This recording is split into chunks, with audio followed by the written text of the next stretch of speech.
This time on painting Kill Team Nachmund, we take some Ferratonic Furnace action into account. So the first thing I'm going to do here, I did do a zenithal prime on the base of the Ferratonic Furnace, and then I primed the top here. I primed it all in black, and then I did a dark blue with a sage on top of it. Now here I went over the black with just a metal. It was just plate mail metal with a sponge, and I decided afterward that I kind of wanted a different color on the walkways from my Sector Mechanicus / Nachmund stuff. So what I'm doing here is I'm actually taking 3 different light beige colors. One of them is my favorite Balathean chitin from Reaper, and then the other 2 are just another couple of whites from the Army Painter. So each one is progressively lighter, with the last one being matte white. And I'm just kind of sponging this all over. The matte white, however, once you go to a lighter color, you want to sponge on less. Okay, so when I get to the matte white, I only sponge just a little bit in a couple of spots just to kind of brighten things up a bit. Now, once I brighten those whites up just a little bit, and just make sure you get all the edges as well. Once I brighten all of those edges up a bit and brighten up the center a little, I actually move on to to plate mail metal again. I'm sorry, gunmetal. I'm using gunmetal from Army Painter. I know it's kind of hard to see what I'm doing here because I have to angle things around, but this piece of terrain is large, and it kind of gets in the way a little bit. But what I'm doing here is I'm doing all the rivets, all the screws, and all of the little center pieces here in that gunmetal, just to kind of break up the monotony of having the white and the beige and the tan on the top here. And this is just to clean up the sponging work, because as I said originally, I had sponged the gunmetal all over the top before I decided to go with the off-white. So each of the little recesses here, each of the small areas, I'm just painting that all metal, and I'm making sure to try and be a little more precise with my brush strokes so I don't get the metal anywhere where it doesn't need to be. But the thing is, if you do get the metal in a place where it's not supposed to be, either A, that can be like a chipping going on the paint, or B, you can actually just either wipe it off with your finger or get your brush wet really quick and just kind of wick off that extra metal. What I'm doing here is I'm using my brush to touch up some of the corner areas and just kind of stipple on that white color just to make sure that I got everything looking proper. Anyway, here I'm actually moving on to Nuln Oil. I'm using that to wash the entire top surface. Just the part where I painted the white, I'm actually not going to use Nuln Oil on the bulk of the blue areas. I'm going to leave most of the blue areas just regular color, and then we'll do a little something to kind of make them pop after that. So I'm hitting all of the metal areas, all of the top, getting all of that darkened up really well, because I like to have my terrain, as anybody who watches already knows, grimdark. Now moving on, I used the same 3 blue colors that I used on the pipes in the recesses of the railing of the little side panels here, and I went ahead and painted all of that flat area in the deep blue, and then I went back over it with the lighter blue in just kind of in the center, and then I touched up with that last blue, the Griffin blue from the Army Painter, and I just kind of stippled that in the very center of the panels here.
Alright, moving on. So what I'm doing here is I'm just taking that same gunmetal and I am painting all of the little excess details like the vents, any little plates with information on them like the iconography or whatnot. I'm going to paint all of the pipes as well, and all of the covers here for like the pipe fittings and the hatches. I'm leaving the ladders, as you can see the ladders here, I'm leaving the ladders colored the way they are, and then I'm just going to kind of grim dark them up and kind of chip them up just a little bit. So I'm going to leave you with this gunmetaling here, as it were.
Alright, so as you can see here, I'm just sort of just going around on the edges of the furnace and doing the little edge railing piece in gunmetal. Now I did use a little bit of the Tamiya's black panel liner on the top there. We're going to revisit that here in just a moment. But as for these little side panels here, I want all of them to be gunmetal. I want them to kind of stand out a little bit. So these center panels that I have painted or primed dark blue, and then zenithal primed that sage color, I kind of want them to pop a little bit. So in order to do that, you got to break up the monotony a little bit with the outer edges on this piece. So pretty much after putting the Nuln Oil on all of the silver pieces here, now we can move on to something a little bit different. Now I don't use this stuff very often, but what I'm doing here is I'm putting the Tamiya's black panel liner in all of the recesses of this particular piece of terrain, because I kind of wanted to, make a more stark separation between the plates here. So basically this stuff is enamel based, and it's thinned down a whole lot, like a very, very thin wash. So it's fairly easy just to drop a little bit in each of the recesses, and it pretty much, the capillary action takes it through most of the small details. So it's not really a hard process here. You just kind of watch it with that initial dip when you put the brush down into the crevice. So we're going to go ahead and do that, and we'll go from there.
Alright, so now that I've gotten the blue and the silver done, what I'm doing here is taking a dark green and I'm putting that into the recess of the little screens here.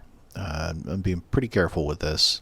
And then I come back and take a lighter green and just make some patterns on one, and on the other I just make kind of like an arm, almost like a sweeping arm type of deal. One thing to note here, I do realize now that I apparently glued the door in upside down. So obviously that is kind of something you want to pay attention to. Now, even though you can't see it because I once again forgot that my camera is it's pushed up pretty far on my desk. I'm actually painting the white area on the skull here. It's kind of hard to see, obviously.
Well, moving on to some other details here. I'm taking just a little bit of red, and I'm just doing some miscellaneous areas here, like a tank or two, one of the eyes on the skulls, things like that, just to kind of break the monotony of white and black and tan and blue, just to add a bit of contrast to it. So that is just, I'm just putting that in a couple of areas. Nowhere, not a whole lot. Just enough to kind of shake things up a little bit.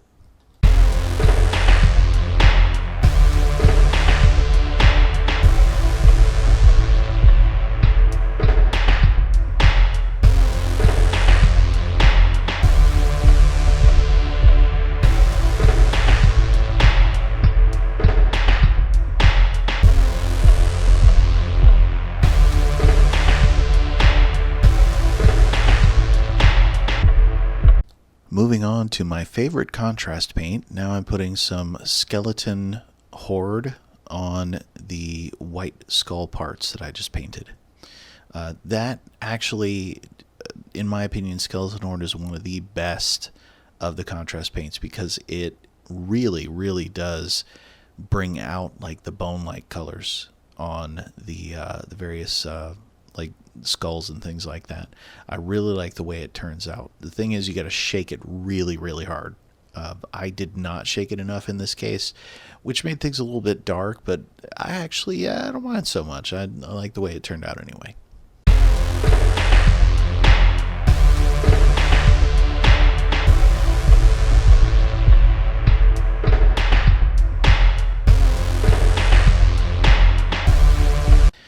Now, I have covered this before in previous videos, but what I'm doing here is I took just a little bit of brown, and I didn't have any Rhinox hide, and I couldn't find a really dark brown, and I didn't want to mix up anything that I couldn't repeat for the rest of my terrain.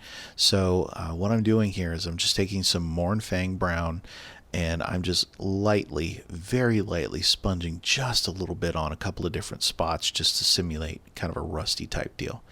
I am also trying to, on some of the vents and or the ducting where we know liquid might pour out or pool, I'm putting a little bit more of the Mornfang brown on those particular dots just to kind of make it look like there might be some, some brown liquid, some rusty liquid, probably rusty water coming out of there. Doing so also on a lot on the ladders as well to kind of make the ladders look like they're chipped a bit. I'm just trying to kind of once again just break up the paint a little bit. Now this part here is my favorite way of doing rust. I'm actually taking some typhus corruption and putting that on just a couple of areas. I'm not gonna corruption the whole thing out like I've done on some buildings, but what I'm doing is putting that typhus corruption on the bottom areas of the pipes and the drains and whatnot, and then that kind of gritty paint that goes on there gives it just the right texture for like old rusty metal. And then once I'm done with that, I take Ryza Rust and I just dry brush really, really lightly across the corruption or areas. And that really does make like a really quick, really cheap and available rust effect, because I personally, none of my gaming stores carry the AK Interactive stuff or any of the fancy rust effects or anything like that. So I'd have to order them all. And instead of doing that, I just finally decided, you know what, I'm just gonna work with what I have. So what I have are a bunch of stores that have, a lot of GW products. So Typhus Corruption and Ryza Rust really do the trick.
So that is it.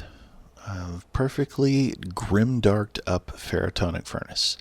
I really like, again, I love how the Typhus Corruption and the Rise of Rust turn out. I really like this piece of terrain. I haven't really done a large, like a big singular terrain piece like this before, and I really enjoyed myself. So thank you for watching. Join me on Discord and Patreon, and I appreciate all of you.